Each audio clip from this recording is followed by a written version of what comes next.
নিজস্ব উদ্যোগে সেগুলো তুলে ধরছে, কিন্তু তারপরও আমাদের যে বিষয়গুলো আমাদের তুলে ধরতে হচ্ছে, এই যে গত 11 তারিখ থেকে বিজ্ঞপ্তি জারি করার পর সেদিন থেকেই মনোনয়নপত্র জমা দেওয়া শুরু হয়েছে। তার আগে থেকেই যেদিন প্রথম ভিডিওরা এই নির্বাচনের প্রস্তুতি হিসাবে সর্বদলীয় মিটিং আহ্বান করেছেন, সেখান থেকে আক্রমণ শুরু হয়েছে। তারপর যেদিন চূড়ান্ত ভোটার তালিকা প্রকাশিত হলো, ভোটার তালিকা সংগ্রহ করতে গিয়ে সেখানে বেশ কয়েকটা ব্লকে প্রায় সবকটা জেলাতেই আক্রমণ সংঘটিত হয়েছে। তারপর 11 তারিখ থেকে আমি অন্যগুলো আগে এসছে, আমি সেগুলো বলবো না, আমি গতকালের ঘটনা বলছি।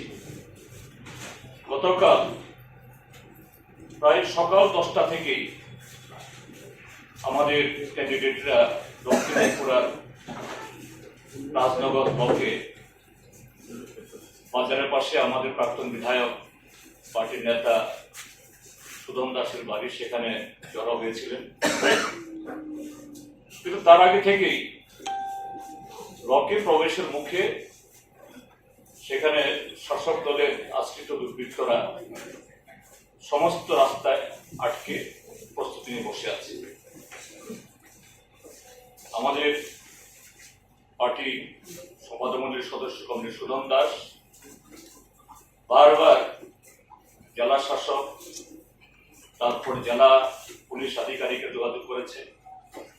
আমরাও রাজ্য কেন্দ্র থেকে, এবং আমি গতকাল ছিলাম ধলাই জেলা থেকে, সেখানে ডিএম এসপির সাথে কথা বলার চেষ্টা হয়েছে। বলছেন তারা আমরা ব্যবস্থা করছি, কিন্তু 2:50 অবধি প্রশাসনের তরফ থেকে, পুলিশের তরফ থেকে বা আলোর তরফ থেকে কোন গ্রিন সিগন্যাল দিতে পারেনি। 52 মিনিটে বলছে আপনারা আসুন। যদিও তারা পৌঁছতে পারতেন কিনা 3টার মধ্যে, কিন্তু ঘর থেকে বেরোতেই সেখানে রাজনগর হায়ার সেকেন্ডারি স্কুলের সামনে সেখানে তাদেরকে আক্রমণ করে দিল পুলিশের সামনে। পুলিশ যথারীতি প্রায় দাঁড়িয়ে দাঁড়িয়ে তামাশা দেখেছে।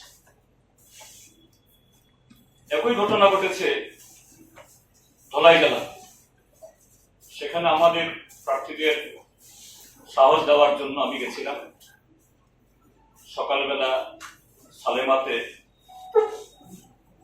নানাভাবে প্ররোচনা দিচ্ছিল তারা। যাই হোক, আমরা দল বেঁধে মিছিল করে গিয়ে ব্লকে ঢুকে মোটামুটি ভাবে বেশ কিছু নমিনেশন এই দুইটা স্তরে, পঞ্চায়েত সমিতি এবং এই গ্রাম পঞ্চায়েতের যাওয়া সম্ভব হয়েছে। তারপর আমি আরেকটা ব্লকে যাওয়ার সময়তে আমাদের সমর্থকরা যারা ছিলেন, ক্যান্ডিডেটরা, তাদের ফেরার পথে বেশ কয়েকজন আক্রান্ত হলেন, মহিলা সহ। ধলাই জেলার এই আরেকটা ব্লক দুর্গাচমনি কমলপুরের এই মহকুমার মধ্যে, সেখানে সকাল থেকে আমাদের সমর্থকরা, আমাদের ভাবী প্রার্থীরা, তারা বিভিন্ন দিক থেকে যাওয়ার চেষ্টা করছিলেন। প্রায় সব কটা পথ তারা আগলে আছে।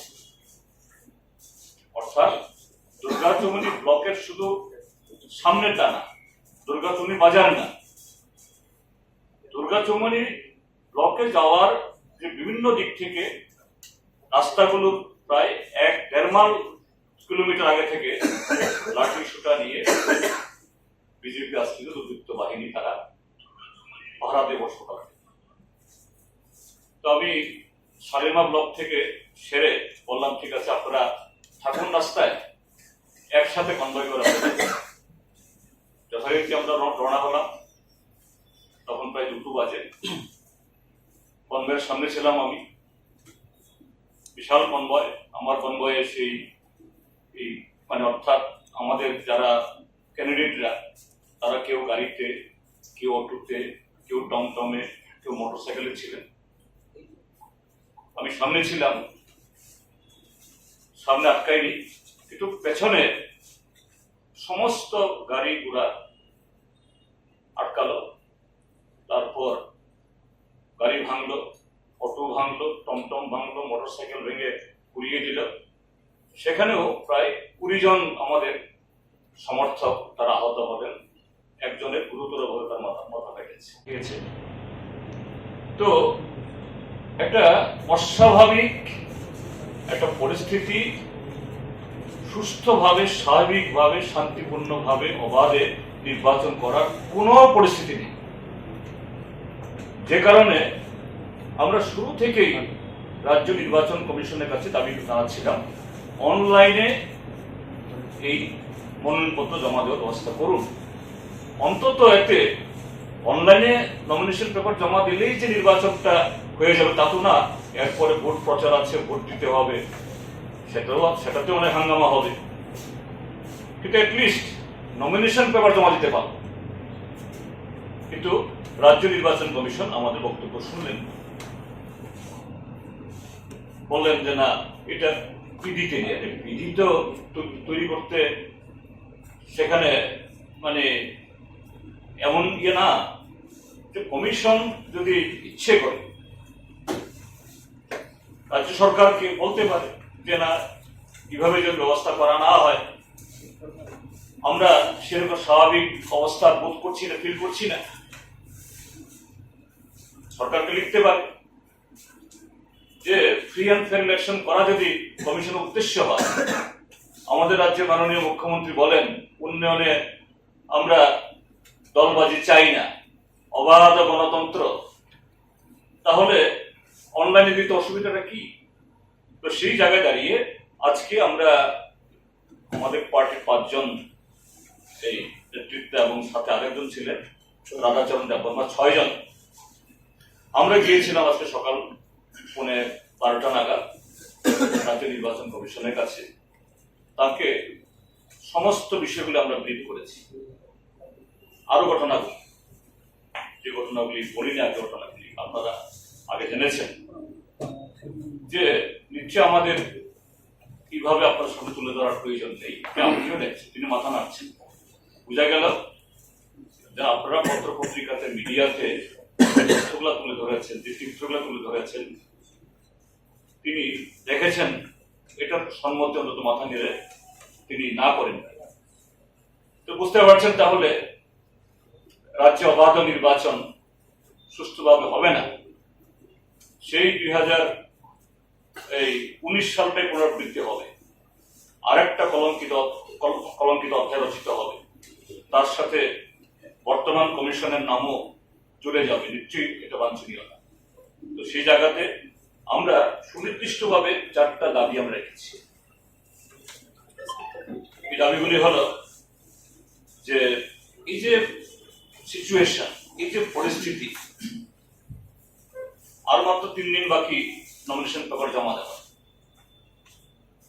এখনই যদি অবস্থা হয় অর্ধেক নমিনেশন পেপার এখন জমা দেওয়া হয়, কোন ব্লকে তো বিরোধীরা ঢুকতেই পারে না এখন, যেমন বামুটিয়া, জিরানিয়া, ওল্ড আগরতলা, কল্যাণপুর, এখন ঢুকতেই পারেনি।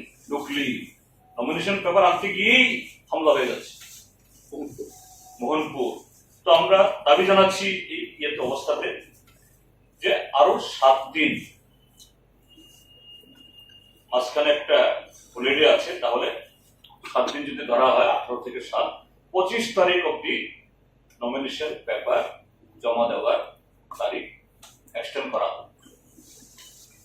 2 হলো ত্রিস্তর পঞ্চায়েত নির্বাচন, এটা বলাই হয় 3 টায়ার, তাহলে এটা ইউনিটটা, জেলাটা একটা ইউনিট।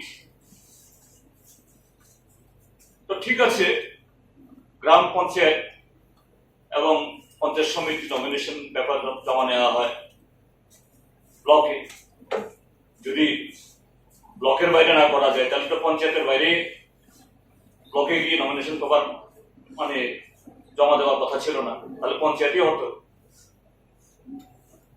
তাহলে এটা ইমপ্লাইড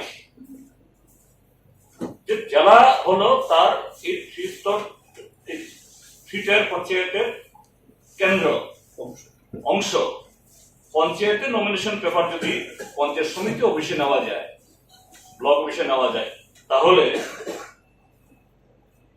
পঞ্চায়েত এবং পঞ্চায়েত সমিতি নমিনেশন পেপার